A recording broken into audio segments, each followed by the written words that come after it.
Y aunque nosotros decimos que Dios no cambia, nosotros sí podemos decir que Dios es un Dios creativo, que Dios es un Dios innovador, que Dios es un Dios emprendedor.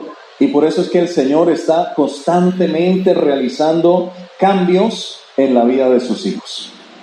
Yo sé que los cambios generan a veces trauma, generan incomodidad, generan una serie de cosas, pero los cambios son necesarios.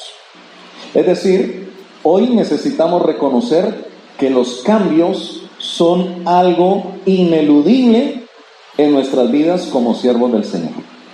Siempre vamos a encontrar que tiene que haber innovación, tiene que haber creatividad en lo que hacemos. Ahora, todos los cambios producen dos cosas que son básicas, elementales. La primera es la transición. Y la segunda cosa que producen los cambios es crisis. Porque nosotros muchas veces nos acomodamos a lo que venimos habituados a hacer. Cuando alguien entra o viene con los cambios, inmediatamente nosotros entramos en crisis. ¿Por qué? Porque nos asusta un poco lo nuevo. Porque nosotros nos quedamos pensando, bueno, yo estaba bien, esto lo conozco, esto lo sé hacer, pero ¿y ahora? Pero es parte, y ambas cosas van de la mano, la transición y la crisis. Sin embargo, hermanos, en la medida en que nosotros vamos transicionando, vamos pasando por ese proceso de cambio, vamos a ir venciendo la crisis. En la medida en que nosotros nos vamos adentrando en la transición, vamos avanzando en la transición, vamos adoptando los cambios, vamos a ir derrotando ¿qué? La crisis. ¿Por qué? Porque en la medida en que nos vamos adentrando, vamos también conociendo, vamos también experimentando. Entonces, vamos a tomar el ejemplo de esos dos personajes, Moisés y Josué, para hablar de cambio, transición y conquista. Y quiero hablar de 7 cosas que tienen que ver con estas 3 palabras. Llámelos principios, llámelos con el nombre que usted les quiera colocar. Pero lo primero que encuentro acá, y esto es bien importante, es que la transición comienza con la investidura espiritual para el oficio. La transición comienza con la investidura espiritual para el oficio.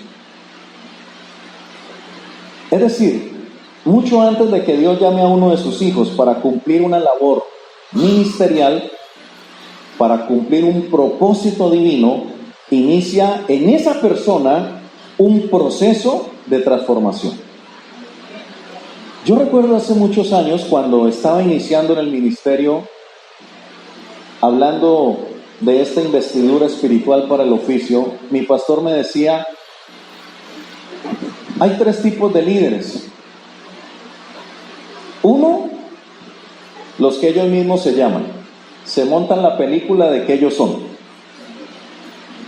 Segundo, están los que los ponen los amigos le dicen, hágale hermano, usted es bueno para eso, métase que nosotros le ayudamos. Y la persona se mete y luego lo dejan solo. Y está el tercero, que es el de aquellos que han sido llamados por el Señor. Y nosotros sabemos que nuestro oficio, nuestra labor, nuestra tarea, nuestro ministerio es precioso, es lindo, pero también tiene una serie de situaciones que a veces son bien complicadas. A veces nosotros nos vemos frente a situaciones, hermano, el Señor me ha permitido estudiar algunas cosas, prepararme en algunas áreas. Y hay momentos donde si no fuera porque hay un llamado directo, específico del Señor, hermano, uno no sabría qué hacer. Momentos donde los títulos, los conocimientos, las experiencias a uno no le sirven. Hace unos años teníamos un campamento de exploradores. Y venía un papá con su hijo de una iglesia que tenemos en una vereda. Y cuando sale a la carretera principal, el carro se le varó.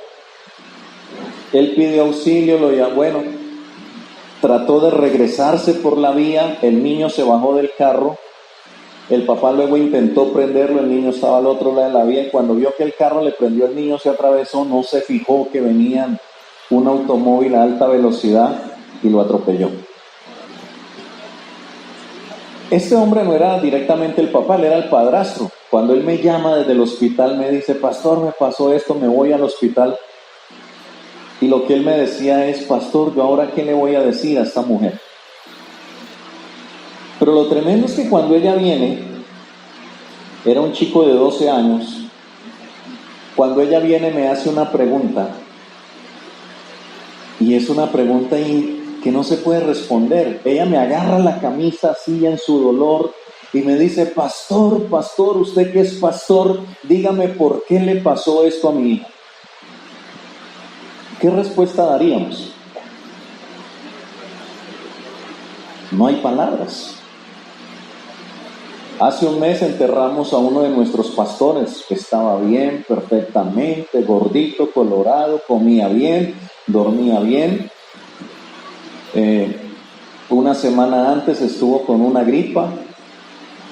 Al sábado en la madrugada me llama la esposa y me dice, pastor, me tocó traer a Andrés a urgencias y el problema es que lo subieron directamente a la UCI. Estuvo un poco menos de 15 días, falleció.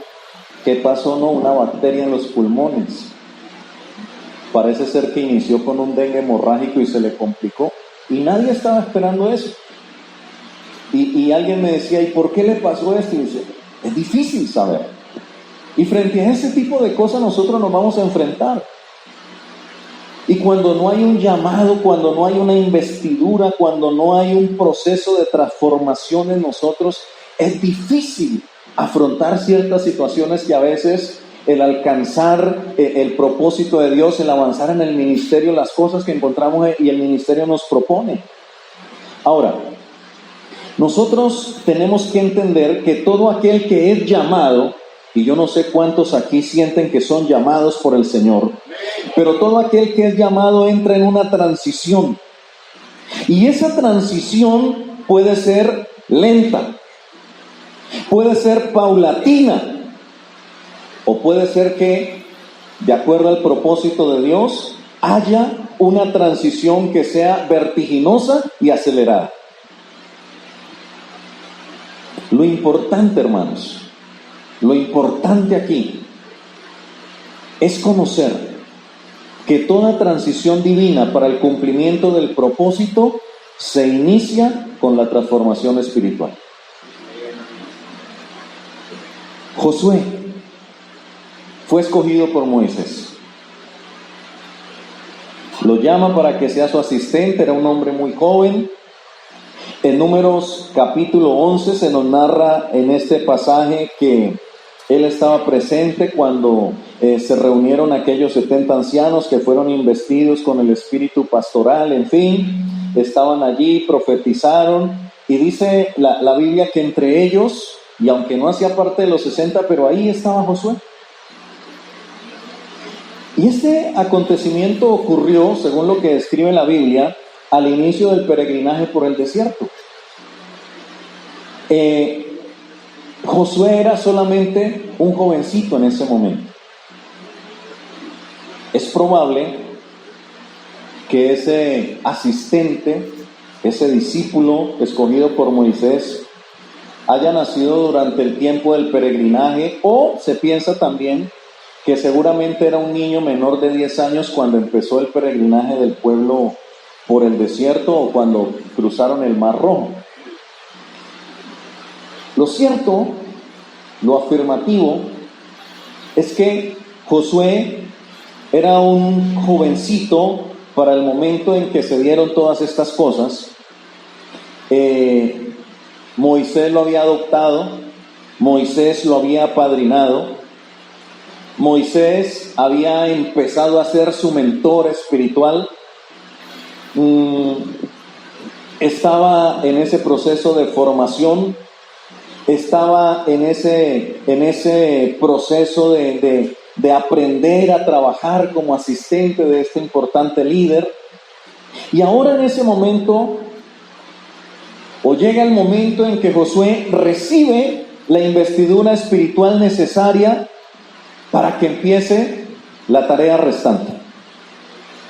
Y tenían la responsabilidad de sobrellevar como su padre espiritual, como su mentor, la responsabilidad, la carga del pueblo, y siendo este un hecho significativo, siendo este un hecho importante, entonces nosotros podemos entender que allí comienza, en ese momento, el proceso de transición de Josué, el proceso de cambio en este joven líder con la investidura espiritual para poder pastorear al pueblo de Israel. Entonces, encontramos allí transición en Josué. Ahora, hay una segunda cosa aquí, y es que no solamente estamos hablando, como decíamos ahora, de una investidura especial para el oficio, sino también que hablamos que la transición hace otra cosa adicional, y es formar el carácter de las personas. Y algo que es importante reconocer es que el carácter no se forma en la tranquilidad, en la quietud, en el relax. El carácter se forma en el conflicto, en el momento difícil, en la crisis. Ahí es donde se forma el carácter. Ahí es donde nosotros podemos revelar realmente lo que hay en nuestro interior, o como decimos nosotros coloquialmente, cuando viene la crisis, cuando viene la dificultad, ahí es donde pelamos el cobre. Ahí es donde se muestra quién es realmente ese ser interior que hay dentro de mí, en la manera como reaccionamos frente a las circunstancias. Porque cuando todo está bien, todos somos magníficas personas. Pero ¿qué pasa cuando usted viene conduciendo y de repente alguien se le atraviesa de una manera imprudente y usted tiene que frenar a toda, y se baja del carro usted lleno de ira y le dice este pedazo de aní, ay, pastor, Dios le bendiga, qué pena?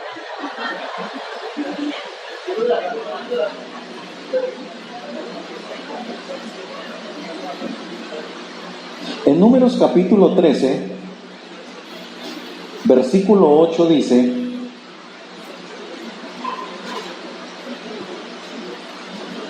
de la tribu de Efraín, Oseas, hijo de Nun. Y en el versículo 16 dice: estos son los nombres de los varones que Moisés envió a reconocer la tierra, y a Oseas, hijo de Nun, le puso Moisés el nombre de Josué.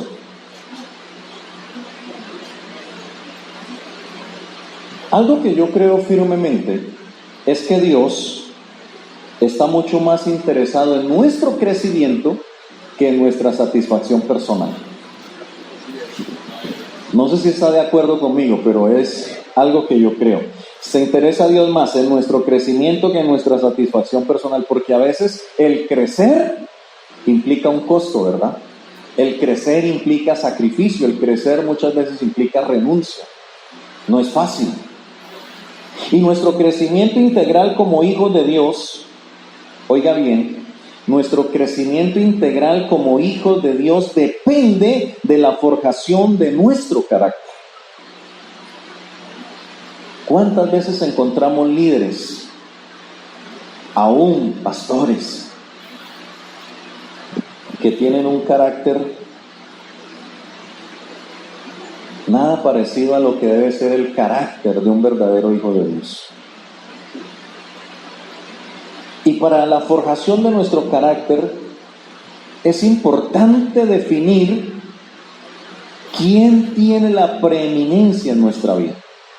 Es decir, o el Señor es el Señor de mi vida, o mi ego, mi yo, es el Señor de mi vida.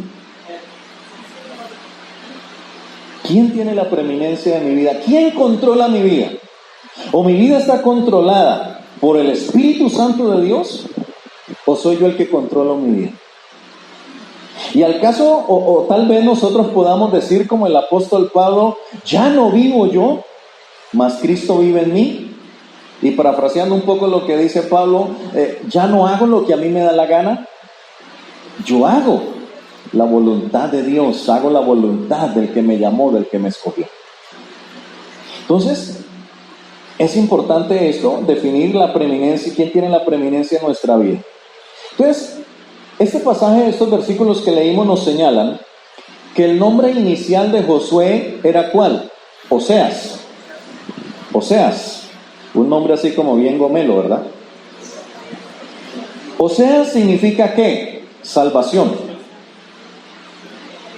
Y ese nombre estaba en cierta forma alineado con lo que era la vocación ministerial de este joven. Pero hay un sin embargo acá. Y es que el propósito de Dios en la vida de Josué requería que él comprendiese que no era con sus fuerzas que libraría las batallas que tenía que librar en la conquista de la tierra, sino que él tenía alguien superior a él, alguien a quien podemos llamar el Padre Celestial, el Dios Todopoderoso, que iba a ser quien pelearía las batallas por él.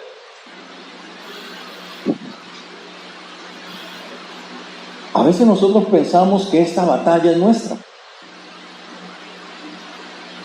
Y cuando nosotros miramos esto en ese sentido, entonces vemos que el nombre inicial de Josué carecía de alguna coherencia con respecto a la estructura de pensamiento de su nueva vida. Así que su mentor, Moisés, debía crear una nueva identidad, una nueva vida para este joven, y decide de una manera unilateral. No le pregunta, no le dice vos qué opinás, qué pensás del asunto, no, él toma la decisión y cambia su nombre y dice: usted ya no va a ser Oseas, ahorita su nombre va a ser Josué. Y Josué es un nombre que significa Jehová es salvación. El nombre de Oseas, ¿qué significaba? Salvación. El nombre de Josué, ¿qué significa? Jehová es salvación. No era Oseas el que iba a pelear por sí las batallas. Era Jehová de los ejércitos el que iba a pelear las batallas de conquista de la tierra de Canaán. Por eso tuvo que haber un cambio en su identidad. Y ahora su nombre no sería salvación, ahora su nombre sería Jehová es salvación, porque Jehová realmente es nuestra salvación y la de todos aquellos que se acercan a él. Ahora, esto no es solamente un cambio cosmético, no es que ese nombre, hermano, está como muy fuera de moda, como un nombre como muy anticuado, en fin, no. Era un nombre que encajaba perfectamente dentro del enfoque que Josué debía tener para garantizar las victorias en las batallas y en todo lo que le sobrevendría en la conquista de la tierra. Entonces, acá estamos refiriéndonos con el cambio de nombre al forjamiento del carácter en la vida de Josué. No eran las fuerzas de Oseas, no eran las capacidades de Oseas, no era solamente que alguien llegaba con el nombre de salvación para decir: aquí estoy yo y conquisto la tierra, sino que ahora era alguien que debía reconocer que las guerras, las batallas, no las iba a pelear él, las iba a pelear el Señor por él. Y entonces el cambio de nombre implicaba el cambio en cuanto a la perspectiva que Josué tendría que tener de sí mismo. No soy yo, sino que la gracia de Dios en mí. Amén, hermanos. Porque lo que usted y yo hacemos, no lo hacemos porque somos más inteligentes que el resto. No lo hacemos porque somos mejores personas que el resto. Nosotros estamos aquí, nos paramos acá, por la gracia y la misericordia del Señor. Yo tengo un gran problema, yo soy bien tímido, aunque a veces no parezca. Mi esposa me dice: vos sos como dos personas en una. Sos uno cuando estás abajo del púlpito y sos otro en el púlpito. Yo no sé en el púlpito cómo haces, pero hablas. Cuando yo estoy abajo, Yo puedo irme en un bus Armenia-Bogotá 7 horas si no hay trancón en la línea. Se puede sentar una persona aquí al lado y si esa persona no me habla, son 7 horas de silencio hasta Bogotá. Me cuesta, esa ha sido una de las dificultades. Por eso yo digo, lo que hacemos lo hacemos solo por la bondad del Señor. Amén, solo por la bondad del Señor. Y por eso es importante entender este cambio de nombre, porque era un cambio en cuanto a la perspectiva que Josué debía tener de sí mismo. Y nosotros debemos tener claro esto, hermano, que como hijos de Dios, la perspectiva ha cambiado para nosotros. Ya no se trata de nosotros, se trata del que nos llamó. Entonces, cuando hablamos de esto, tenemos que decir que la transición, porque dijimos que la transición trae ¿qué? Crisis. La transición forma el carácter. Y lo que hace la transición también es que adecúa integralmente a la persona para el desarrollo de ese propósito que Dios le entrega. ¿Qué hace? Forma el carácter y nos adecúa al propósito. Note usted que todos hacemos cosas diferentes. Y hay cosas que a uno le gustaría hacer, pero no puede. Por ejemplo, si fuera por mí y yo tuviera que elegir un ministerio que me gustaría desarrollar, a mí me gustaría ser cantante en el grupo de alabanza. Y yo soñaba y yo decía, Dios mío, qué rico yo poder cantar, poder ministrar. Pero sabe, una noche en Tuluá, nos fuimos de vigilia a una finca, hicimos una fogata espectacular. Nos reunimos allí un grupo de jóvenes tremendo, hermanos, llevamos guitarras y todo el cuento y empezaron algunos hermanos a cantar y se le ocurre a uno de mis amigos decirme, socio, cantá. Yo, no, hombre, ¿yo qué me voy a poner a cantar? Cantá, hombre, que vos cantás. Y yo, no, yo no quiero cantar. Cuando yo me convertí, bueno, eso algún día le contaré, yo tuve una experiencia con esta canción de Cuán bello es el Señor. Y entonces, este joven, que era mi socio en la tarea de evangelismo, él me conocía la historia y me dice, socio, cantá Cuán bello. Hombre, perdóneme lo que voy a decir, en mi tierra dicen, un bobo cariado mata a la mama. Y entonces le digo, hacele pues, yo canto. Y empiezo a cantar, cuán bello es el Señor, cuán hermoso es el Señor. Y esa noche estrellada, linda, preciosa que había, hermanos, eso no es broma. Se vino un aguacero de Padre y Señor mío, hermano. Pero aguacero, nos apagó la fogata, nos tocó correr, escondernos. Yo duré traumatizado como 5 años, hermano. Nunca más volví a cantar. Y entendí que eso no era lo mío, hermano. Que aunque me gusta, no es lo que quiero. Y que yo tengo que entender que yo no sirvo al Señor en lo que a mí me gusta, yo sirvo al Señor en aquello a lo cual Él me llamó. La mayoría de gente que viene a la iglesia uno le pregunta, ¿en qué le gustaría servir? Y la mayoría escogemos los ministerios visibles. Alabanza, wow, porque es que ahí estamos frente a Él. Y eso es atractivo, ¿sí o no? Las chicas vienen a la iglesia y dicen, ay, que no, a mí me gusta el del piano y a vos no, el baterista.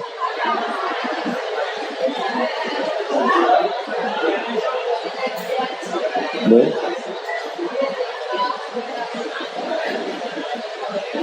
Pero ¿quién dice, no, a mí me gusta ese que mantiene allá en el sótano arrodillado todo el tiempo mientras el pastor predica?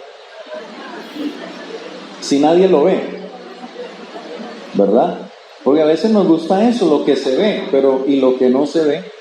¿No es importante? ¿O acaso los que desarrollamos ministerios visibles no estamos aquí sostenidos, uno, por la gracia del Señor y dos, por las oraciones de aquellos que en lo secreto claman por nosotros? Si va a aplaudir, apláudale fuerte al Señor.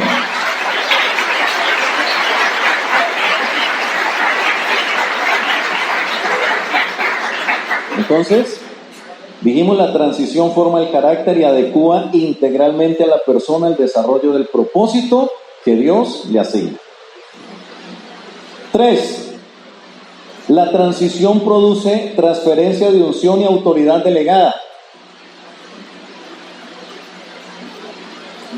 Nosotros no somos principio de autoridad. El principio de la autoridad, ¿quién es? Dios. La transición produce transferencia de unción y autoridad delegada. Números capítulo 27.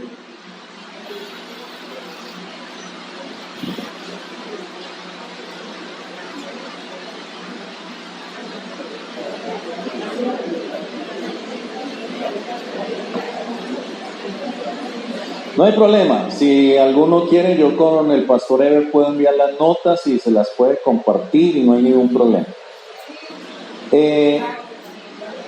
Números 27, versículo 18, dice: y Jehová dijo a Moisés, ¿qué cosa? Toma a Josué hijo de Nun, varón en el cual hay espíritu, y pondrás tu mano sobre él. Y lo pondrás delante del sacerdote Eleazar y delante de toda la congregación, y le darás, ¿qué cosa?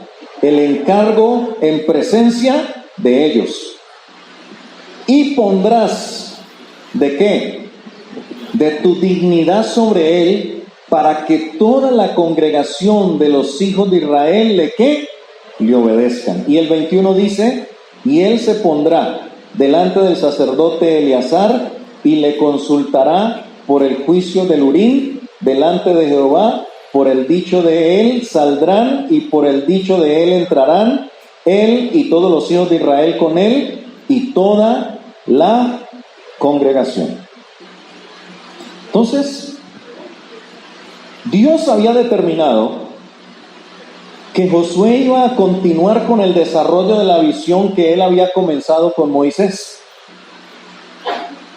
Y ahora era el tiempo, era el momento, había llegado el día de realizar la transferencia oficial de mando. Y esa transferencia oficial de mando pues tenía una razón de ser, y era para que se cumpliera el propósito que Dios tenía. En este sentido, nosotros podríamos decir que nuestro Dios es un Dios muy protocolar. No sé si es correcto decirlo así. Protocolar. Es decir, para el Señor es de suma importancia. Escuche esto, por eso las cosas piratas, porque a veces hay hasta ministerios piratas, ¿no se ha dado cuenta? Por ahí ministerios camuflados que andan ahí como medio subversivos. Para el Padre es de suma importancia tanto la legalidad como la legitimidad en el encargo de la tarea ministerial. ¿Está conmigo, hermano? Es importante la legalidad como la legitimidad en el encargo de la tarea ministerial. Por eso yo no me llamo solo, ni me mando solo, ni me nombro solo. Yo tengo una autoridad superior a la cual estoy sujeto y dependo para la legalización y la legitimidad del cargo al que vaya a ocupar, o el lugar que vaya a ocupar. Uno ve que, tal vez en cielos abiertos no pasa eso, en Armenia sí, a veces puede pasar. Que hay gente que le gusta, dicen por ahí grupitos, dicen ayunar por allá solos, hacer vigilias por allá sin autorización de nadie. Resultan unos profetizando, resultan otros diciendo cosas, ofreciendo fuego que el Señor no mandó y haciendo cosas extrañas por ahí. cosas donde no hay ni legalidad ni legitimidad. Entonces, aquí lo que nos está hablando es de la oficialidad del acto de transferencia de mando y autoridad. Tiene que ser algo oficial. A ustedes en la posición que están no los puso cualquier hijo de vecino. Ustedes tienen una autoridad oficial y por la investidura de esa autoridad oficial fueron colocados en el lugar donde están hoy. Igual para mí. Entonces, ¿el Señor qué hace? El Señor ordena que esta ceremonia sea una ceremonia no solamente notoria, sino una ceremonia que fuera pública y que fuera una ceremonia en presencia de todos los que estaban involucrados. ¿Para qué? Para que hubiera legalidad y legitimidad. Porque nosotros hablamos de conquistar, de avanzar, de crecer. Pero hermano, sin algo legal y sin algo legítimo, ¿cómo lo vamos a hacer? Y las cosas que mal empiezan, mal van a terminar. Entonces, aunque el llamado de Moisés y el encargo de su tarea ministerial en su momento fue un acto privado y solitario en el desierto, recuerde usted, allá el encuentro de Moisés en la zarza. No obstante, el Señor luego tiene un acto de legitimación y confirmación de que Dios le había encargado tal propósito, y esto lo hizo público y notorio y lo legalizó ante el pueblo y lo legalizó inclusive delante de Faraón. Y dijo, es que este no está aquí porque él quiere, está aquí porque yo lo he enviado y porque lo he elegido para liberar a mi pueblo de la esclavitud. Entonces, esto para decir, amados hermanos, que Dios no llama a nadie en secreto. Y en el supuesto caso de que eso ocurriera con alguien, cuidado, porque el Señor confirma el llamado de una manera notoria y también de una manera pública. Y lo hace no solamente notoria y públicamente, sino que lo hace en presencia de todos los involucrados, ya que hay en juego varios elementos del oficio ministerial, como son la transferencia de unción y la delegación de autoridad.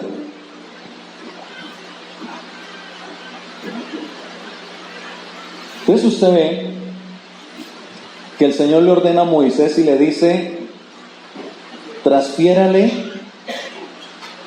la unción a Josué, la que reposa sobre usted. Y le dice, imponga sus manos. Y acto seguido le dice que lo presente ante el pueblo, que lo presente ante el sacerdote Eleazar como el dirigente delegado, y le dice, aquí está el nuevo líder y sobre él reposa ahora toda la autoridad. Entonces, hermano, nosotros podemos decir sobre esto que la transición produce transferencia de unción y delegación de autoridad para el desempeño del oficio ministerial. Hasta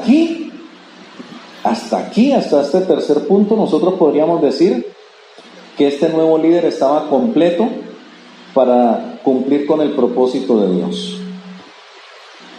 ¿Qué había pasado hasta aquí? 1, se le había impartido espíritu pastoral.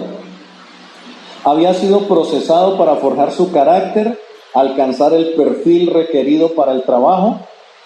Y 3, se le había hecho transferencia de unción, se le había dado autoridad en una forma pública y en una forma notoria. Pero Dios siempre va más allá. ¿Cuántos creen eso? Dios siempre va más allá. Y Dios va más allá de lo que nosotros solemos ir. Dios siempre va más allá incluso de lo que nosotros podemos ir. Y esto nos lleva a nosotros a pensar en lo siguiente. 4. La transición mata el apego para romper con el pasado. La transición mata el apego para romper con el pasado. Vamos al libro de Josué capítulo 1.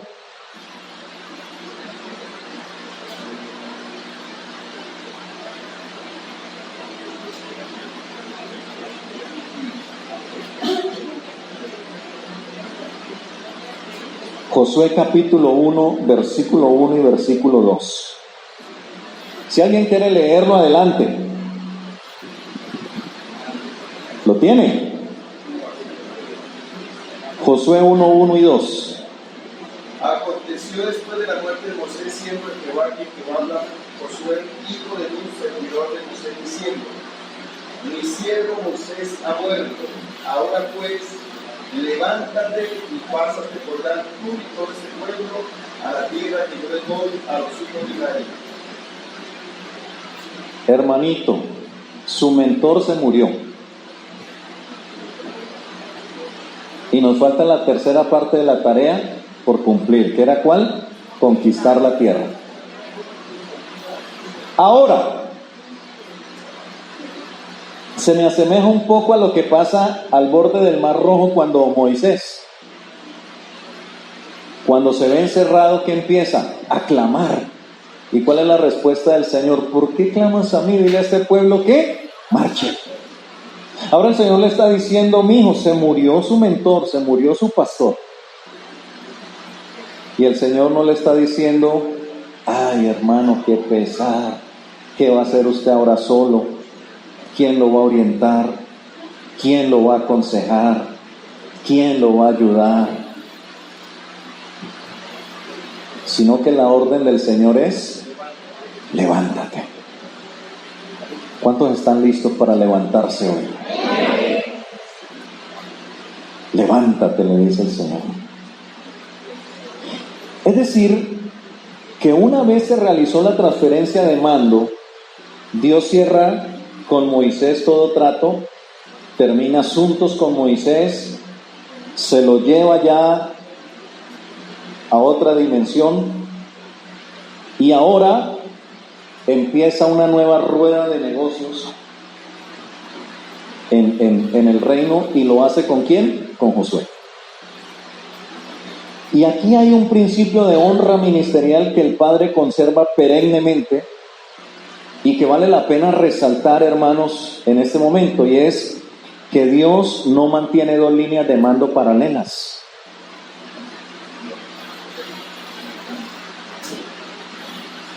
Dios no mantiene dos líneas de mando paralelas. Entonces, ustedes recuerdan la guerra contra Amalek. ¿Quién fue al campo de batalla? Josué. Moisés le dice a Josué: bueno, vaya usted, párese al frente, dirija el ejército, pelee. Pero mientras Josué estaba en el campo de batalla, ¿dónde estaba Moisés? Arriba en el monte. ¿Qué estaba haciendo? Intercediendo por sus guerreros. ¿Y lo hacía con quién? Con el apoyo de Aarón por un lado, de Hur por el otro. Pero Dios le dice algo a Moisés, le dice: dile a Josué que yo destruiré perpetuamente a Amalek. Dios pudo haberle dicho eso directamente a Josué, ¿o no? Pero ¿quién era el que estaba al frente en autoridad? Moisés. ¿Cuántas veces a nosotros nos pasa y decimos: si Dios habla por el pastor, también puede hablar por mí? Guárdanos, Jehová. ¿Recuerda lo que pasó con Aarón y María, los hermanos de Moisés? ¿Cuánta gente hay llena de lepra y de cosas, hermano, por esto? No, es que lo que él hace yo lo puedo hacer también. ¿Pero qué dijimos? Dijimos: Dios no mantiene dos líneas de mando paralelas. El Señor tenía un mensaje específico para Josué. Y esto indica que también respaldaba la decisión de Moisés en cuanto a la tarea. Escuche bien esto, porque a veces nosotros no aceptamos la asignación de ciertas tareas. Y aquí Dios lo que está diciendo es que Él respaldaba la decisión de Moisés en cuanto a la tarea que le había asignado a su asistente y discípulo.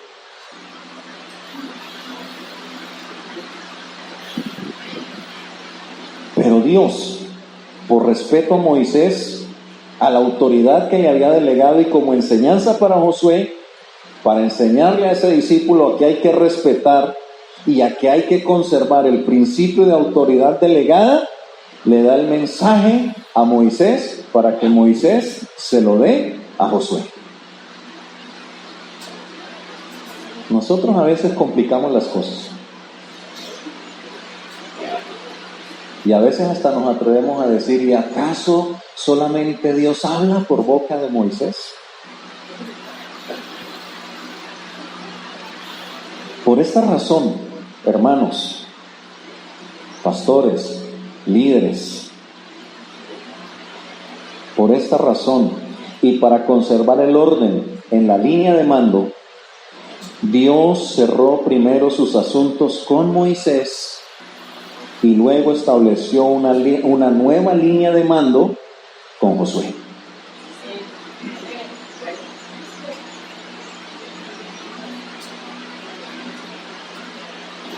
Algunos dicen cuando el gato no está, los ratones hacen fiesta, ¿verdad? Entonces, el primer encuentro que tiene el Señor con su nuevo líder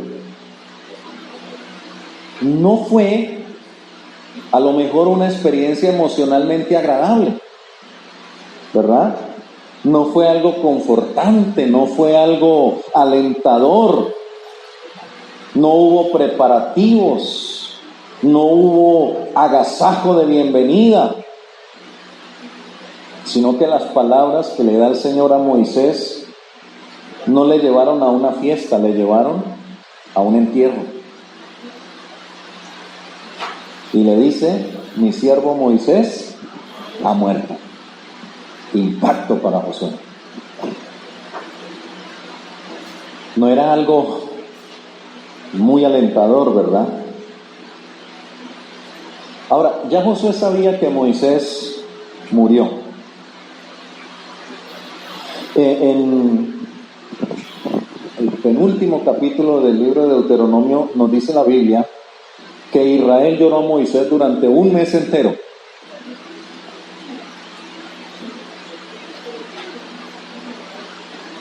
$30 días, un pueblo llorando y lamentando por ese líder que partió.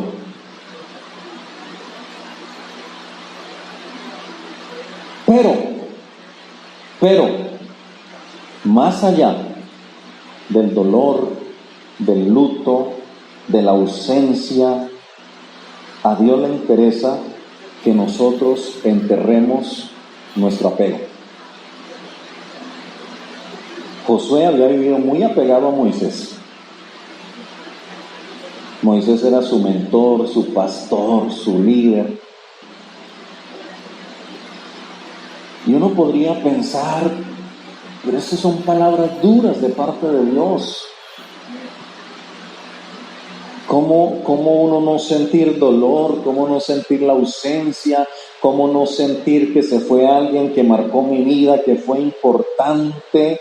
Y sobre todo palabras duras para alguien que apenas estaba empezando en su posición de liderazgo, en fin. Pero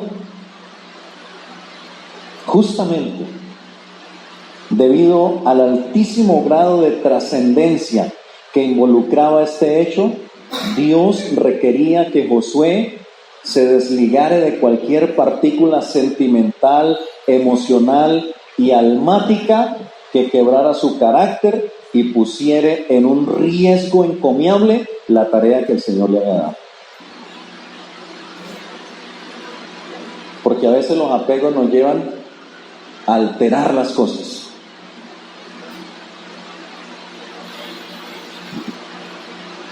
Mire usted, uno como pastor, ¿a cuántas cosas renuncia?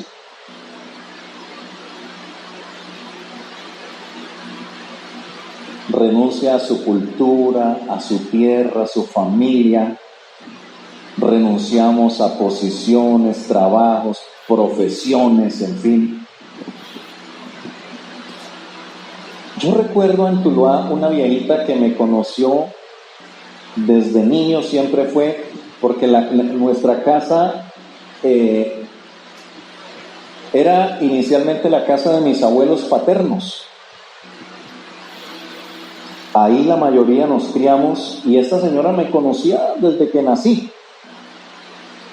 Un día se me acerca y me dice, vení, pues en un buen tulueño, me dice, vení, ve, me contaron que vos te volviste pastor.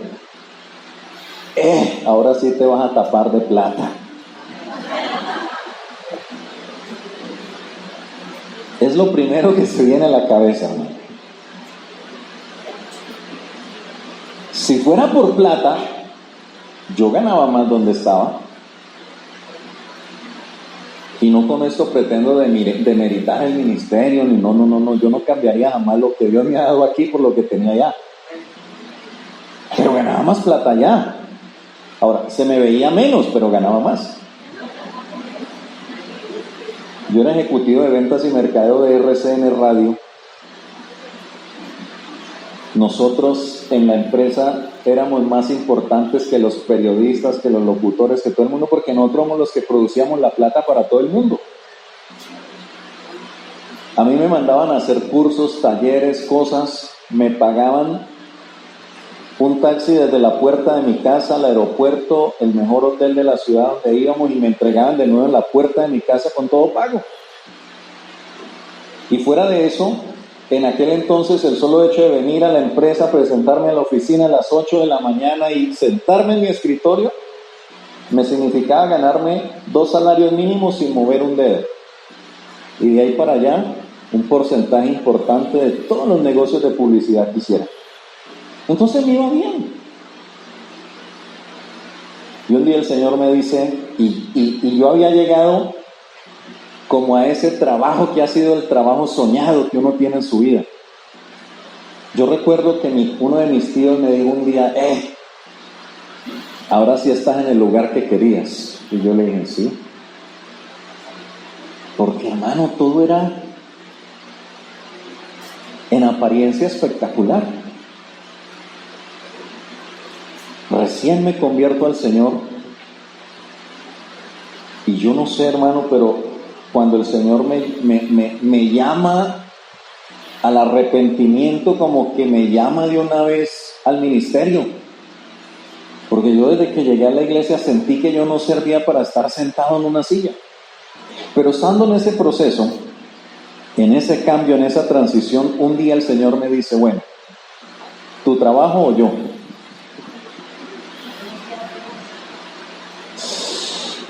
Hermano, el trabajo de mis sueños. Yo finalmente entendí, pero ahora ¿cuál era el problema? Que mi familia entendiera. Mi padre un día entró a mi cuarto, me sentó ahí en la cama y me dice, bueno, yo acepto que vos seas evangélico. Acepto que vos vas a la iglesia y todo lo que vos querás. Pero hermano, lo que no puedo aceptar es que dejes este trabajo. ¿De qué vas a vivir?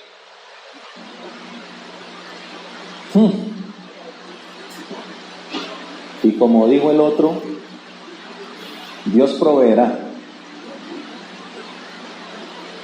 ¿Se acuerda el viejito que encontró el cordero allá enredado en un arbusto? Y fue muy difícil, hermano, después de ganar dinero, de tener lo que tenía, irme 9 meses a vivir por fe y desligarme de todo ese mundo. Yo estaba en la iglesia y llegaban compañeros. James, el jefe está cumpliendo años, caminá que vamos al parador de Nariño, hay una tremenda fiesta. No, mijo, ya eso no es lo mío. Y yo recuerdo que un día un amigo me dice, hey, flaco, ¿qué te pasa? En ese tiempo era flaco. hey, flaco, ¿qué te pasa? ¿Y sabe qué me dice? ¿Es que ya no te gustan las mujeres o qué? Yo, no es eso, sino que ese ya no es mi ambiente. No me siento bien ahí. Y despegarme de eso no fue fácil. Cuando se empezó a envejecer el vestido, cuando se empezaron a gastar los zapatos y empezar uno a desligarse de todo eso para aprender algo que se llama dependencia de Dios, no es fácil. No es fácil. Pero aquí vamos y Dios ha sido bueno. Y Dios es fiel. Y no cambiaría nada de lo que Dios ha hecho en mi vida hoy por todo lo que tuve allá. De eso sí estoy seguro. Los mejores años de mi vida no fueron en RCN Radio. Los mejores años de mi vida han sido desde ese momento en que el Señor me llamó de las tinieblas a su luz admirable y me dio el privilegio de ser llamado siervo del Dios Altísimo.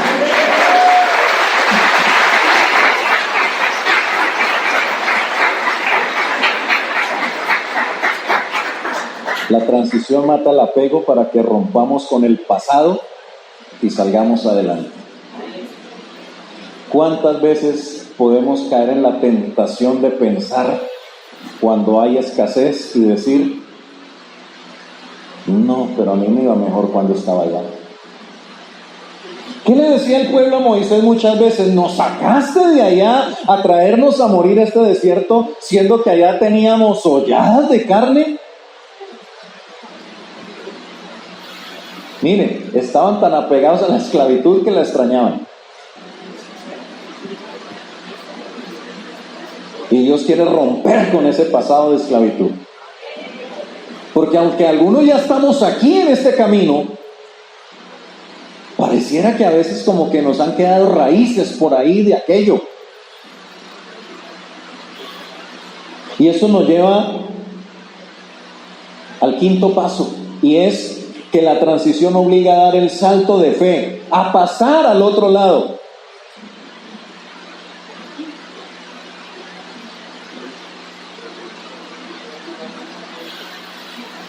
El Señor me llevó a un pueblito del valle que es el lugar de nacimiento de mi esposa.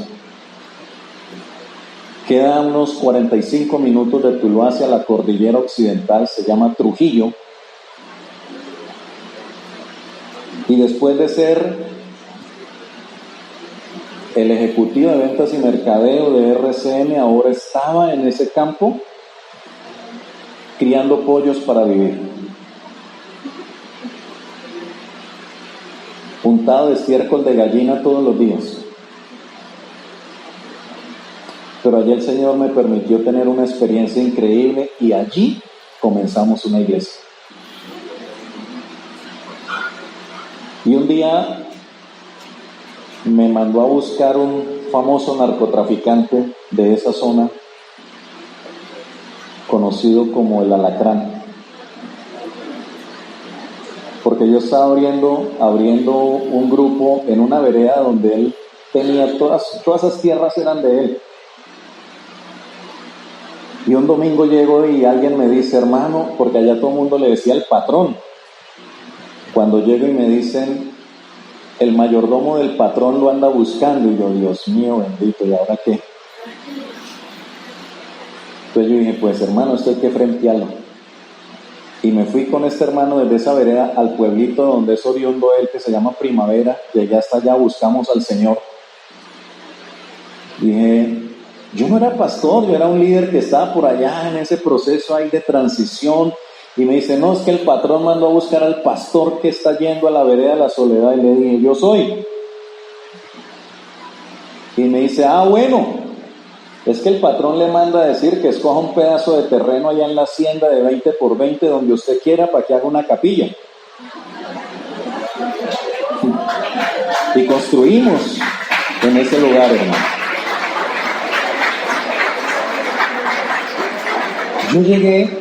Yo recuerdo que yo llegué a ese lugar con los últimos zapatos que me habían quedado de mi trabajo.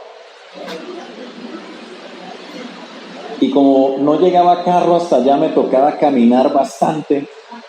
Se me rompieron los 21 que tenía. Tenía los cafés y los otros eran los cafés.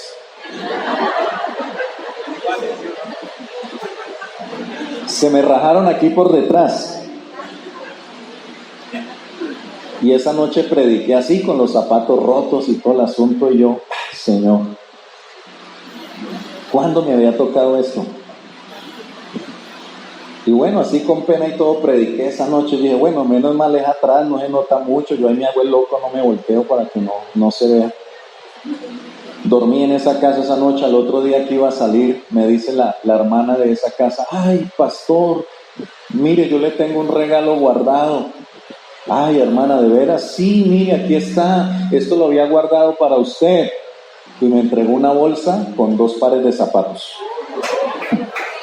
Y yo dije, Dios. Bueno, yo la embarré porque yo dije, Señor, ¿y por qué no me los entregó ayer para no haber salido con estos rotos? Pero es que no es cuando yo quiero, es cuando Dios quiere. Entonces tocó dar el salto de fe. Nació mi niña, Sarita. Se casó hace un mes y pedacito, tiene 20 años.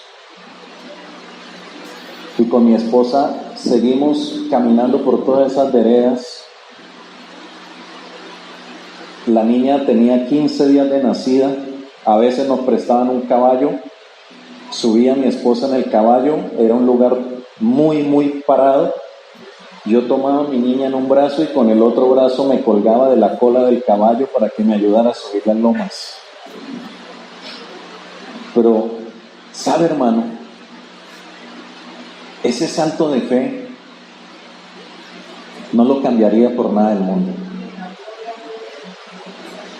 Entender que ahora Dios, hermano, por la fe en Él, nos está llevando a ir al otro lado, a conquistar lo que Él preparó para nosotros, no tiene precio. Este pueblo que era joven estaba a punto de dar un paso gigantesco hacia el cambio. Era un pueblo que venía de la esclavitud. Era un pueblo que había transitado durante años por el desierto. La mayoría de los que salieron de Egipto habían muerto, a excepción de Josué y Caleb. Había una nueva generación. Ahora, lo más importante de sus vidas era que este paso de fe, ese ir al otro lado, iniciaba una nueva etapa para ellos. Nosotros no vinimos hasta aquí al Quindío, hermano, o ustedes no vinieron hasta aquí al Quindío para regresar a sus iglesias a lo mismo. Ustedes vinieron aquí dando un salto de fe. Y ustedes vinieron aquí para regresar en un nuevo nivel. Todo el pueblo liderado ahora por Josué era una nueva generación nacida durante el peregrinaje en el desierto. Aquí hay una nueva generación de líderes, de pastores, de misioneros, de evangelistas, de obreros en tantas áreas donde hoy se necesita, hermano. Gente con nuevas fuerzas. Nosotros ya, hermano, vamos subiendo al 5.º piso. Ya se empiezan a encorvar las columnas. Las que muelen se van desgastando. Las ventanas se opacan un poco. Y necesitamos gente que venga con nuevas fuerzas, hermano. Gente que venga fresca. Gente que venga, hermano, con impulso, con potencia, con fuerza.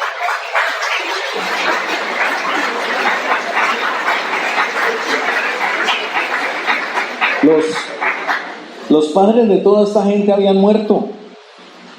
Habían quedado en el peregrinaje, estaban allá debido a su incredulidad, a su testarudez. Yo no quisiera que ninguno de ustedes, hermano, no pasara al otro lado de pronto por testarudo. Dios quiera que no, ¿verdad? Pero Se quedaron por incrédulos, por tercos, por no creer. Yo no sé si ustedes están creyendo en la visión de este ministerio, pero hay que creer, hermano. Ellos no creyeron ni consideraron que eran dignos de vivir la nueva vida que Dios les estaba ofreciendo. Mentalidad de esclavos. ¿Y cuál fue la consecuencia? Jamás estuvieron en capacidad, escúcheme bien, esto es para usted, estas personas jamás estuvieron en capacidad de asumir el reto de conquistar su propio futuro. Yo espero que usted tenga esa capacidad. Capacidad de conquistar su propio futuro. Capacidad de alcanzar lo que Dios le ha prometido. Porque yo creo, hermano, en la promesa del Señor. Y yo creo que lo que Dios promete, Dios lo cumple. Pero yo tengo que dar el salto de fe. Yo tengo que pasar al otro lado. Yo tengo que estar convencido. Y entonces ahora nosotros vemos a Josué dirigiendo ¿a quién? A todos sus contemporáneos. Está en una tarea de emprendimiento para establecerse de una manera definitiva en la tierra que el Señor les había entregado. Estaba a punto de conquistar aquello que posiblemente esta generación sí había anhelado conquistar. Y entonces ellos debían comprender lo trascendental del paso que iban a dar. Escuchen, tenían que pasar el Jordán. Se trataba de dar un salto hacia el futuro. Un paso hacia una vida radicalmente distinta. Un paso hacia una vida completamente diferente.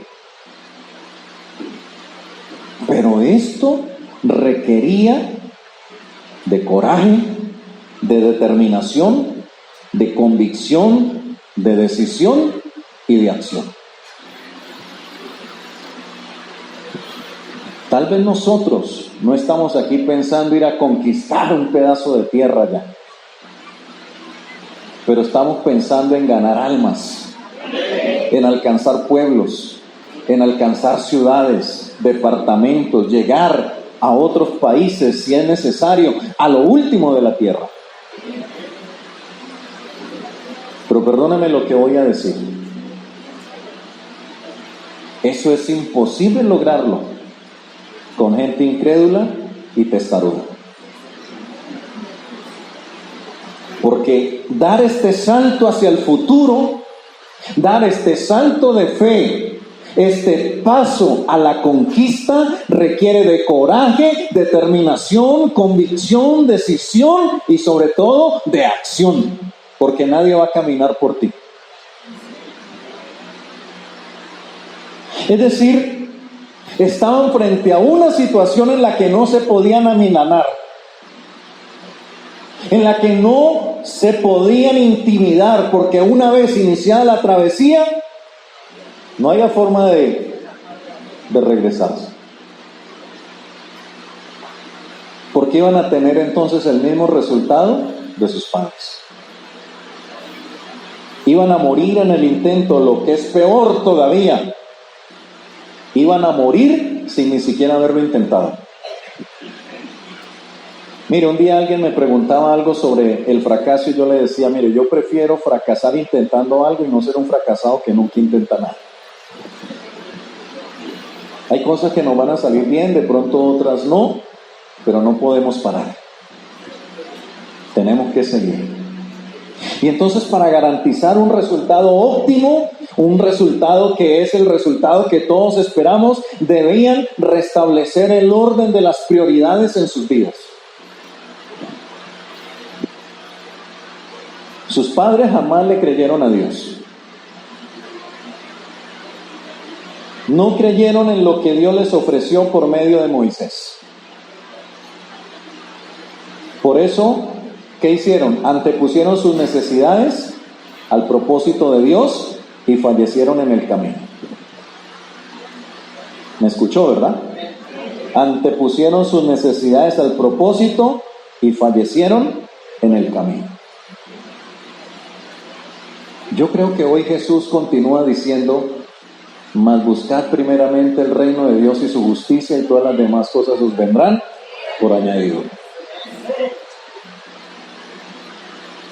No hay nadie que haya dejado casas, familia, todo lo que dejó por causa de mí, que no reciba en este siglo 100 veces más, o en este mundo 100 veces más, y en el siglo venidero la vida eterna.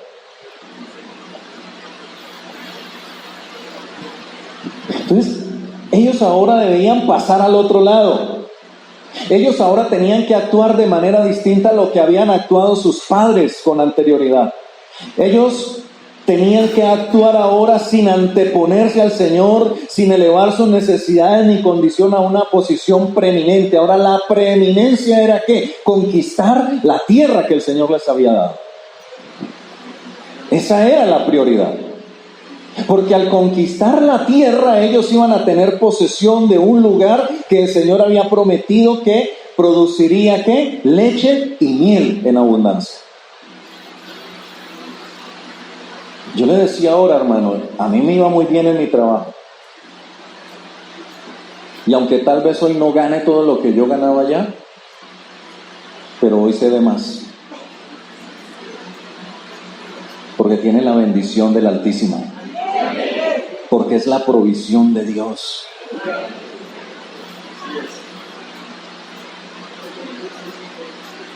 Entonces, hace unos días escuchaba a mi hija hablando con una amiguita y estaban hablando seguramente de algunos problemas económicos de sus padres. Y para mí fue tan emocionante escuchar a mi hija.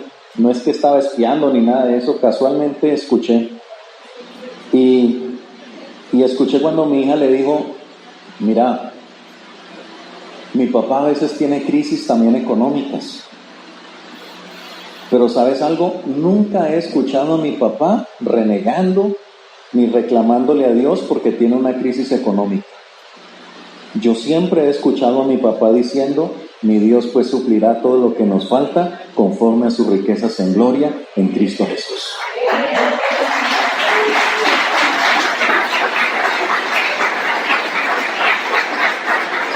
La gloria es para Dios, pero es lo que nosotros transmitimos. Amén. Permítame, hermano, ya voy terminando. Entonces, en el principio de conquista en el reino de Dios, establece que Dios es el primero. Y toda conquista y triunfo le pertenecen a Dios. Nada de lo que hemos logrado hasta aquí es por nosotros. Nosotros, hermano, mire, solo disfrutamos lo que Él ya ha conquistado para nosotros.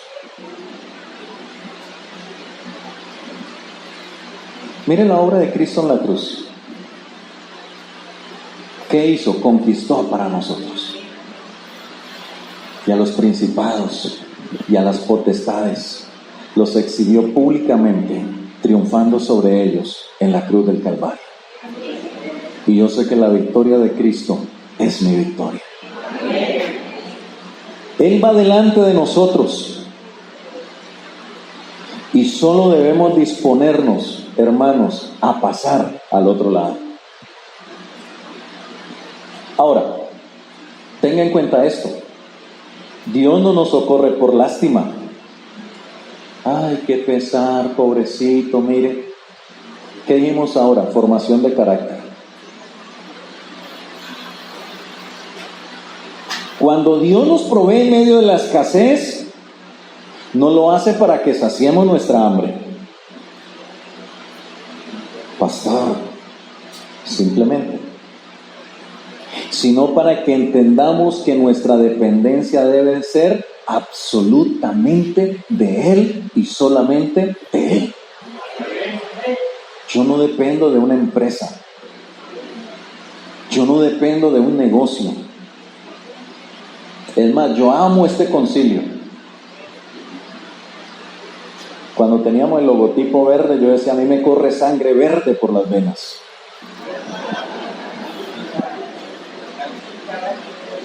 Ahorita es negra, ¿ok? Pero yo no dependo del concilio. Yo dependo del que me llamó. Sirvo acá y gloria a Dios y serviré hasta que el Señor me lo permita. Pero dependemos de Dios, porque hay gente resentida con su iglesia, con el concilio, con su pastor. Es que no me dio de comer, hermano, y nuestra dependencia de Dios. Si mis hermanos y los hermanos de mi iglesia dicen, James es mi pastor, tendrán que decir, todo me faltará. Pero si ellos dicen, el Señor es mi pastor, también podrán decir, nada me faltará. Porque a veces tenemos las cosas invertidas, hermanos, las cosas cambiadas. Entonces, cuando nos libra en medio del peligro, no es para evitarnos el dolor y la muerte, sino para que comprendamos la dimensión de su protección, que está por encima de cualquier fuerza que opere en este mundo. Por eso nosotros podemos decir, mas tú, Jehová, eres escudo alrededor de mí, eres mi gloria y el que levantas mi cabeza.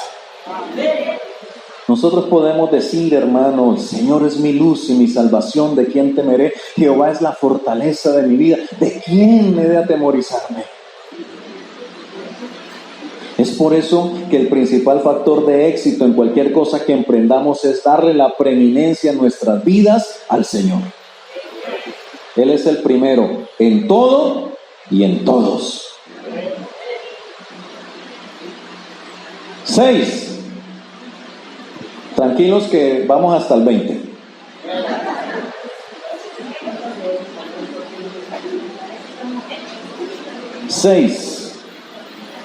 La transición conlleva levantar al Padre en nuestras vidas para que lidere cualquier emprendimiento. Capítulo 3, versículo 5 de Josué. La transición conlleva a levantar al Padre en nuestras vidas para que lidere cualquier emprendimiento. Josué, capítulo 3, versículos 5 al 15.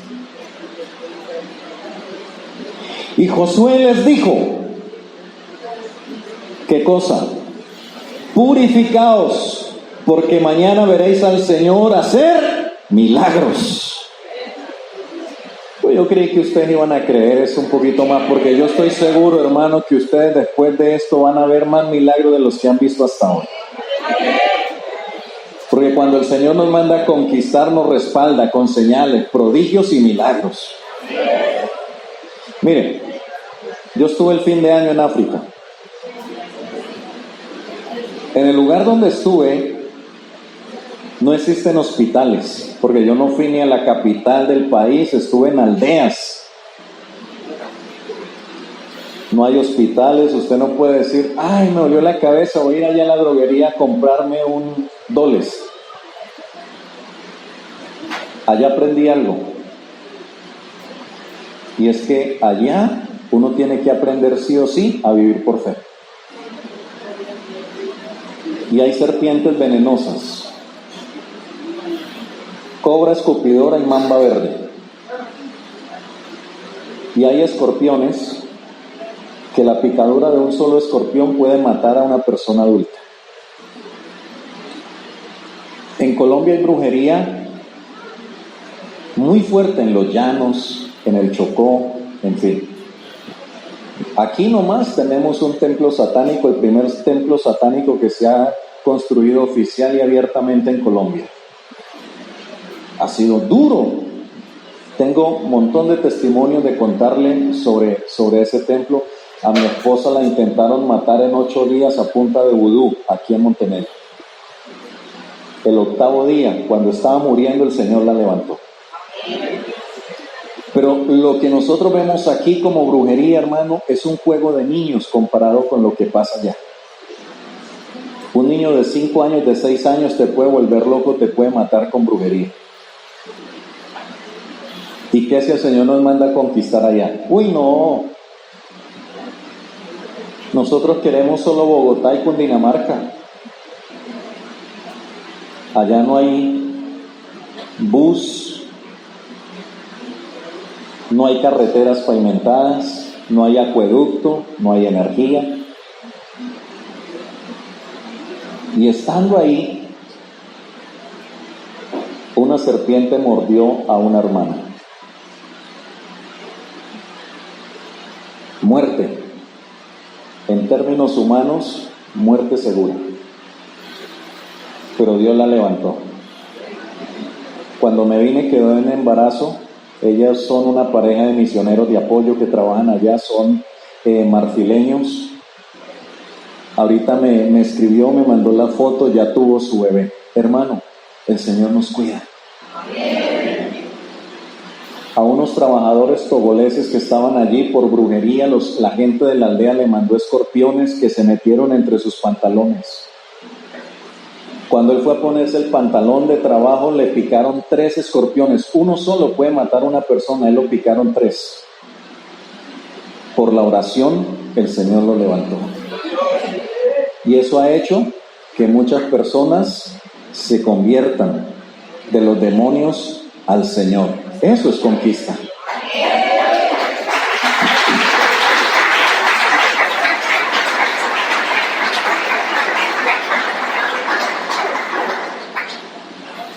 Entonces, el Señor les dice, porque mañana veréis al Señor hacer ¿qué? Milagros. Nosotros no podemos como iglesia perder la costumbre de ver milagros. Los milagros deben ser algo permanente en la iglesia. Los milagros deben ser algo permanente y constante en nuestras vidas. El Señor dijo, y estas señales seguirán a los que creen. Y entonces a los sacerdotes les dijo, tomad el arca del pacto y cruzad el río delante de la gente. Los sacerdotes tomaron el arca del pacto y pasaron delante de la gente, y entonces el Señor dijo a Josué, a partir de hoy te haré cada vez más importante a los ojos de los israelitas. A mayor importancia, a mayor posición, más responsabilidad. Así verán que yo estoy contigo como estuve con Moisés. Tú, por tu parte, ordena a los sacerdotes que lleven el arca del pacto que, cuando lleguen a la orilla del Jordán, se paren dentro del río. Esta será la prueba de que el Dios viviente está en medio de vosotros y de que a vuestro paso Él irá barriendo a los cananeos, a los hititas, a los heveos, a los fereceos, a los gergeseos, a los amorreos y a los jebuseos. Y entonces Josué dijo a los israelitas, venid y escuchad lo que dice el Señor vuestro Dios. Mirad el arca del pacto del Señor de toda la tierra que va a cruzar el Jordán delante de vosotros. Por eso, escoged ahora 12 hombres, uno de cada una de las 12 tribus de Israel. Y cuando los sacerdotes que llevan el arca del Señor de toda la tierra metan los pies en el agua, el río se dividirá en 2 partes y el agua que viene de arriba dejará de correr y se detendrá como formando un embalse.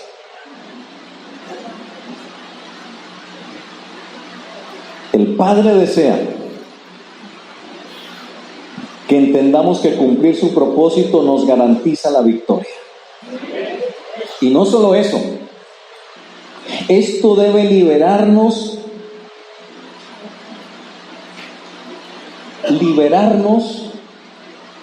o desligarnos de todo pensamiento de autosuficiencia. A veces podemos caer en eso cuando somos usados por Dios, de pensar que yo no necesito a nadie. Y a veces hasta nos olvidamos que lo que pasa a través de nosotros no es por nosotros, sino por la gracia de Dios en nuestras vidas. Que cuando somos usados con dones, nos olvidamos que vienen del Espíritu de Dios.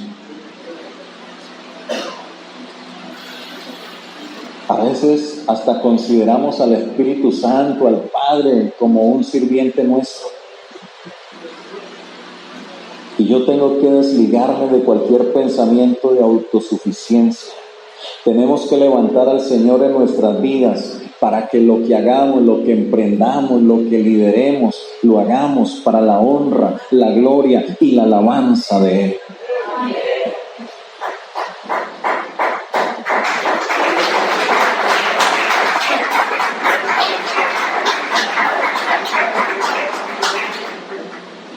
Escúcheme esto. Yo no sé cuántos hoy están frente a un propósito. Y no sé cuántos vinieron acá diciendo, Señor, cuando yo regrese, esto es lo que. Pero hay que tener claro que nuestro propósito sea el propósito de Dios para nosotros. Pero escuche esto. Cumplir el propósito implica librar una batalla que ya está ganada por el Señor.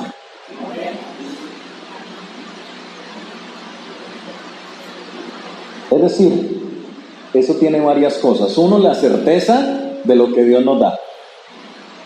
Pero también tenemos que reconocer que no debemos atribuirnos el éxito, sino que reconocer que nuestras victorias le pertenecen a Dios y nuestro deber es honrarlo y alabarlo por lo que Él hace en nosotros y a través de nosotros.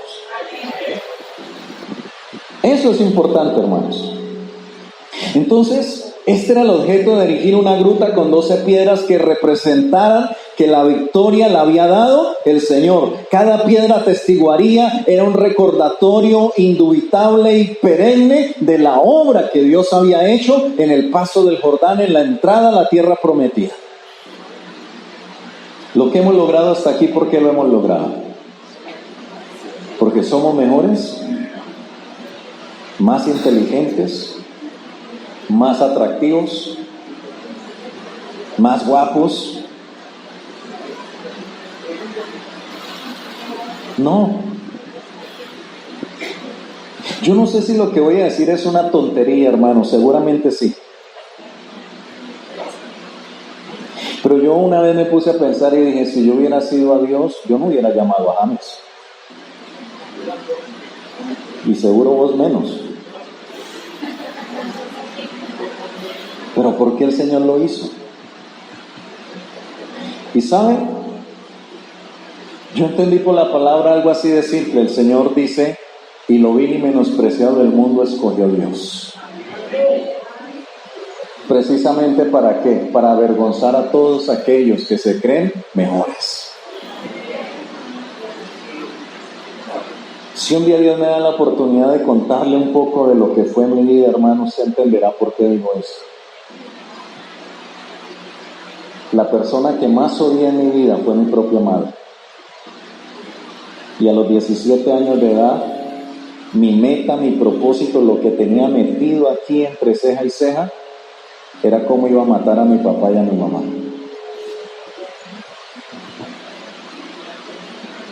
Y peor aún, cuando mi mamá se volvió evangélica.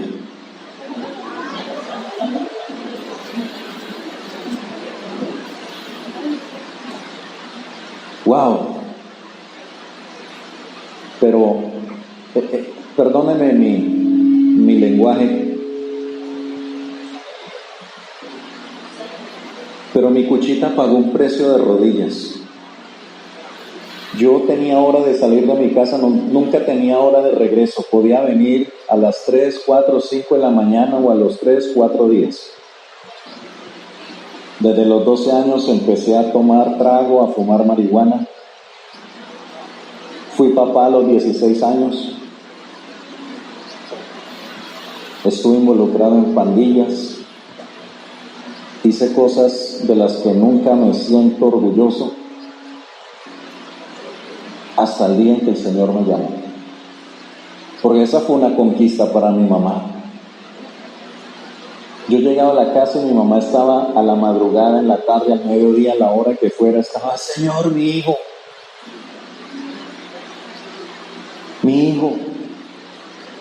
Y digo esto ¿por qué, hermano? Porque si estamos aquí, no estamos porque somos mejores que nadie.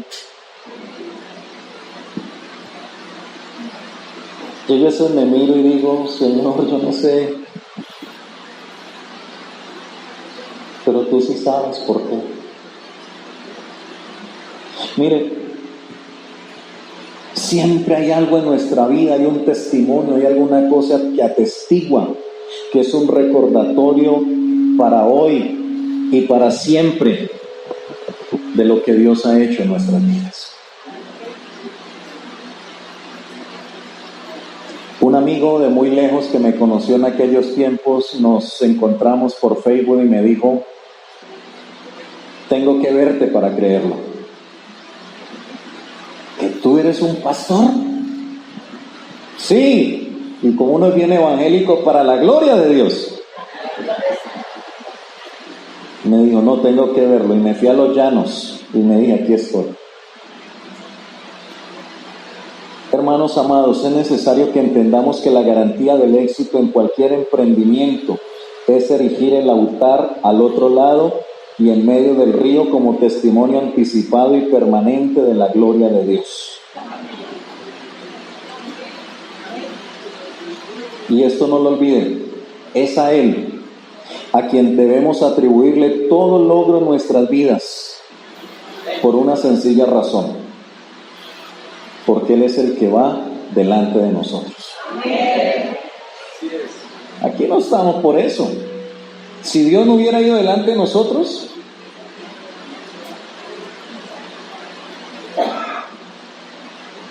usted me dijo, pastor, que hasta las 4 de la tarde sin problema, ¿verdad? No, ya, aquí. Séptimo y último, esto es como las 7 palabras.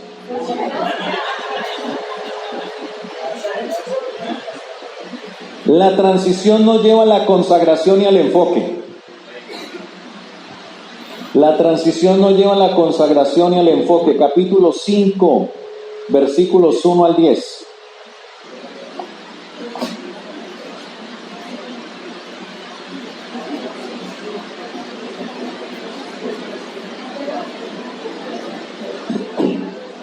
Cuando todos los reyes de los amorreos que estaban al otro lado del Jordán al occidente, y todos los reyes de los cananeos que estaban cerca del mar, oyeron cómo Jehová había secado las aguas del Jordán delante de los hijos de Israel hasta que hubieron pasado, ¿qué sucedió? Desfalleció su corazón y no hubo más aliento en ellos delante de los hijos de Israel.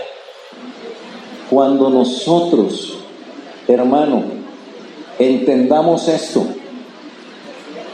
cuando el enemigo y todos sus demonios nos vean ir en función de conquistar, de arrebatar las almas, de lograr el propósito de Dios, hermano, y nosotros vamos caminando con la dirección del Señor y en función del propósito de Él, aún los cimientos del infierno mismo temblarán, hermano. Los demonios tendrán que huir. Allí no habrá hechicería, no habrá brujería, no habrá satanismo, no habrá nada que pueda detener a un pueblo al que Dios ha escogido para conquistar. El corazón de estos reyes desfalleció. Y en aquel tiempo Jehová dio a Josué, le dijo, hazte cuchillos afilados. Oiga esto. Y vuelve a circuncidar la segunda vez a los hijos de Israel. Y Josué se hizo cuchillos afilados y circuncidó a los hijos de Israel en el collado de Aralot. Esta es la causa por la cual Josué los circuncidó. Todo el pueblo que había salido de Egipto, los varones, todos los hombres de guerra habían muerto en el desierto por el camino después que salieron de Egipto. Pues todos los del pueblo que habían salido estaban circuncidados, mas todo el pueblo que había nacido en el desierto por el camino después que hubieron salido de Egipto no estaban circuncidados. Porque los hijos de Israel anduvieron por el desierto 40 años hasta que todos los hombres de guerra que habían salido de Egipto fueron consumidos, por cuanto no obedecieron la voz de Jehová, por lo cual Jehová les juró que no los dejaría ver la tierra a la cual Jehová había jurado a sus padres que nos la daría, tierra que fluye leche y miel. Hasta este momento, todo estaba dado para iniciar la conquista de la tierra. Moisés quedó atrás, Josué ya estaba preparado, Josué había transicionado a un nuevo hombre, estaba preparado, su relación con Dios ahora era una relación directa, su nuevo carácter lo había llevado ahora al otro lado del Jordán, conduciendo al pueblo, había reconocido que no era por él, sino que todo lo que habían logrado, habían hecho hasta ahí, era por la gracia del Señor. Ahora estaba haciendo honor al nombre que le habían colocado de que Jehová es el Salvador, había levantado altares, los monumentos en conmemoración de la salvación que Dios les había dado, en fin, había dejado este testimonio. Ahora, ¿qué quedaba? Alinear el pueblo para la batalla y tomar la tierra.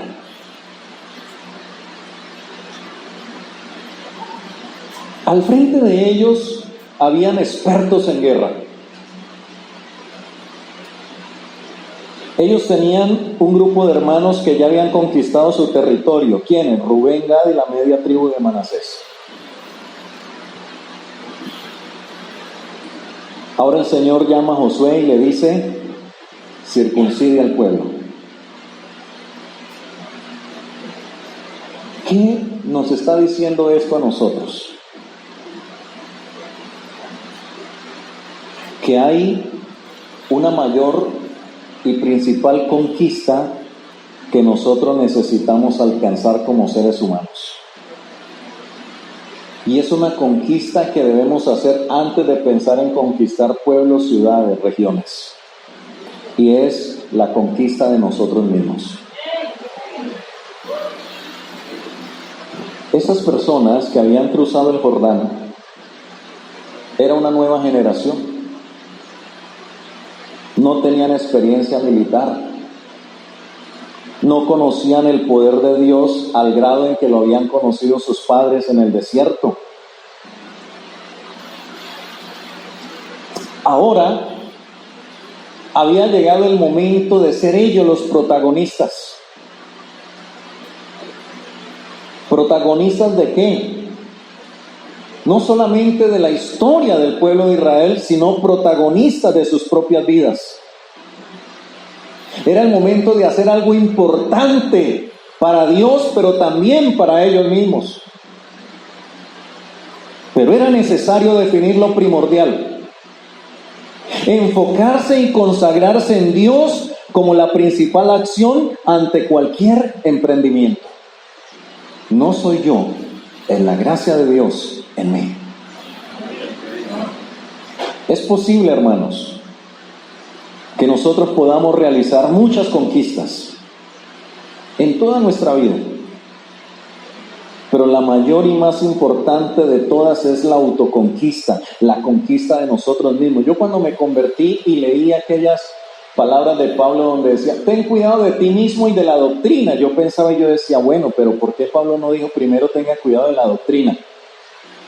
Pero luego me di cuenta que a veces el principal enemigo de nosotros mismos somos nosotros.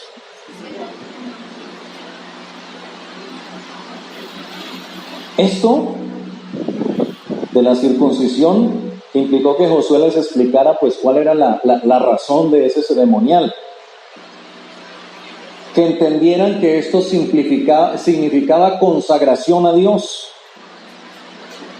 Lo que representaba este acto entre ellos, es decir, implicaba la renovación del pacto que Dios sostuvo con Abraham, y la señal de la circuncisión era la muestra de la rendición del pueblo a los designios de Dios. Hoy la Biblia, ¿qué dice? Circuncidad el prepucio de vuestro corazón.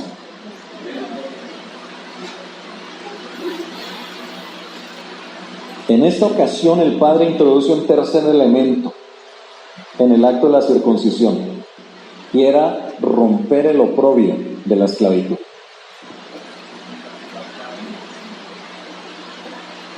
¿Sabe por qué? Porque la libertad no es solamente un hecho físico. es un hecho espiritual.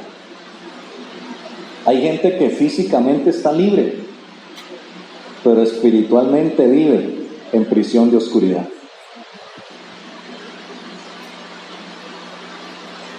Hay gente que está caminando con el Señor y no disfruta la vida cristiana.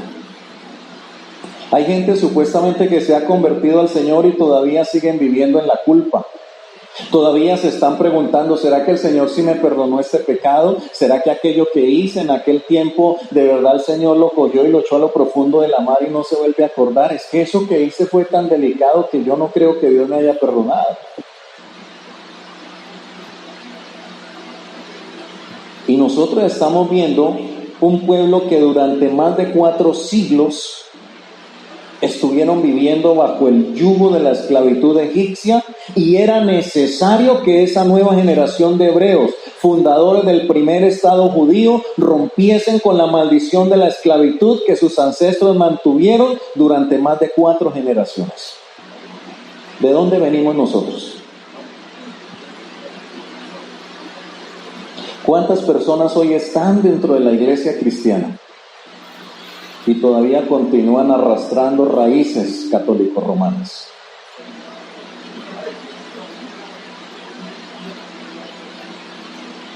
Dios abre una nueva historia con nosotros, hermanos. Estoy diciendo que Dios abre una nueva historia con usted y conmigo. Pero escucha esto. Esto se va a dar una vez que nos disponemos a consagrarnos. Bajaron los amenes. Una vez que nos disponemos a consagrarnos. Una vez que nosotros nos disponemos a entregar nuestras vidas a Él. A lo mejor usted entregó su vida a una nueva religión. A lo mejor usted entregó su vida a una congregación, a un grupo. Pero yo pregunto, ¿entregó su vida, rindió su vida al Dios de los cielos? El Señor le dijo a Nicodemo, maestro de la ley: Nicodemo, os es necesario nacer de nuevo. Pero Señor, ¿cuántos Nicodemos habrá entre nosotros? ¿Cuánta gente podría haber entre nosotros que asisten a la iglesia, que están bautizados e incluso hasta pueden tener algún cargo de liderazgo, pero no han nacido de nuevo?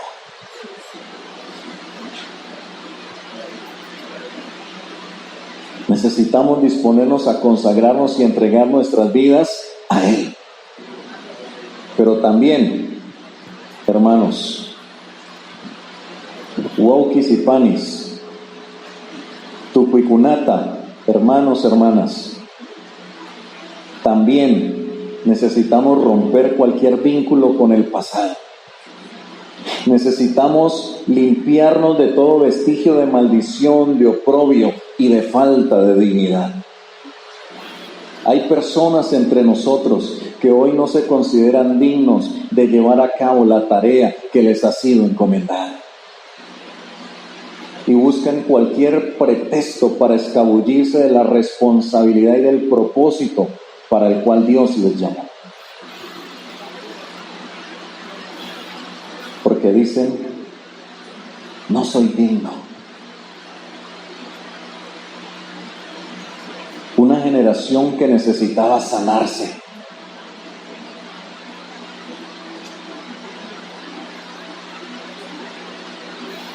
Mire, hermanos, la transición llevó no solo a Josué como líder, sino a todo el pueblo que conducía hacia la consagración y el enfoque, y solo después se hizo posible la conquista de la tierra. Transición, consagración, enfoque para conquistar. Habían trascendido de una condición de esclavitud de sus antepasados, habían pasado un proceso de peregrinación para convertirse en conquistadores de la tierra, fundadores del primer estado judío, pero necesitaban consagrarse y enfocarse en el propósito de Dios. Hermanos, gracias por soportarme. Vivimos tiempos de cambio. Cambios acelerados. Este mundo va a 1000. Cambios vertiginosos, múltiples, simultáneos. El Señor hoy se está apresurando a cumplir su palabra. Y los efectos de este hecho están produciendo alteraciones, retos, cambios violentos en el país, en las familias, en nuestras propias vidas. Y es necesario que nosotros percibamos esto. Es necesario que nos alineemos con el Señor. Porque si no nos alineamos, nos vamos a rezagar en el proceso de conquista. Es necesario transicionar. El cambio va a iniciar un proceso en nosotros, un proceso que necesitamos asimilar para poder ir a ese nivel donde Dios nos quiere llevar. A un nivel en este proceso exigente, para poder alcanzar, para poder llegar a la dimensión deseada. No habrá conquista si no hay transición, ya que estará posible que, número 1, tengamos la investidura espiritual para el oficio. Número 2, formará nuestro carácter. Número 3, nos producirá la transferencia de unción y nos otorgará la autoridad delegada. Número 4, nos matará el apego para romper con el pasado. Número 5, nos obliga a dar el salto de fe. Número 6, nos conlleva a levantar al Padre en nuestras vidas para que lidere cualquier emprendimiento. Y 7, nos lleva a la consagración y al enfoque. Solo cumpliendo esto, que son pasos, principios, como lo quiera llamar, de cambio y transición, es que nosotros vamos a poder conquistar lo que el Padre ha determinado para nosotros. ¿Qué tal si oramos al Señor?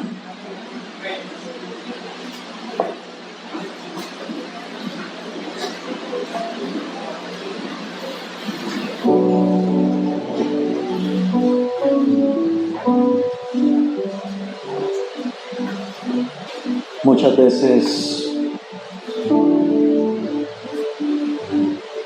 ponemos la mirada en otras cosas.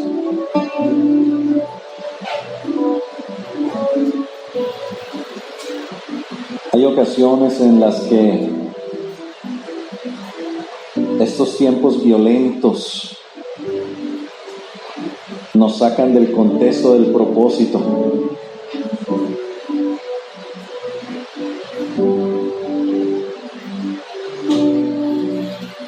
Pero hoy, Señor, estamos aquí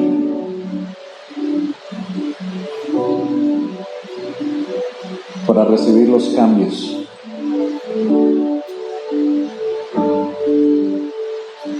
Para entrar en el proceso de transición. Para que de esa manera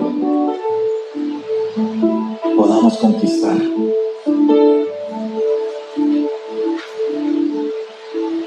Tal vez nos emociona saber qué lindo es la conquista, qué bonito es alcanzar, qué bueno es lograr, qué lindo es poseer.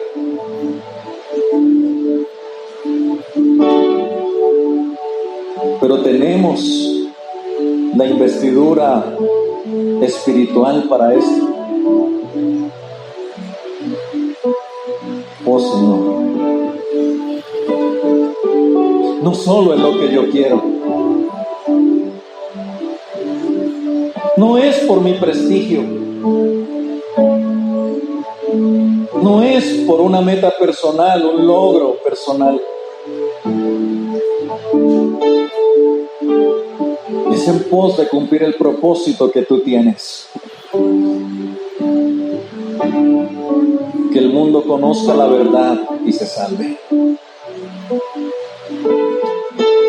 Es que el mundo entienda que Jesucristo es Dios, el camino, la verdad, la vida. No es alcanzar por alcanzar, no es tener por tener.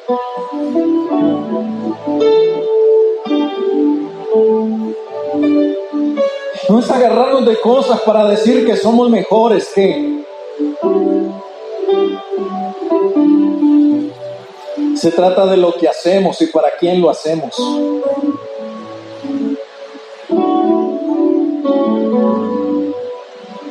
Se trata de saber que no nos hemos puesto a nosotros mismos. Se trata de tener claro que tú nos has llamado, Señor, y tú nos has dado esa investidura para este llamamiento, Señor.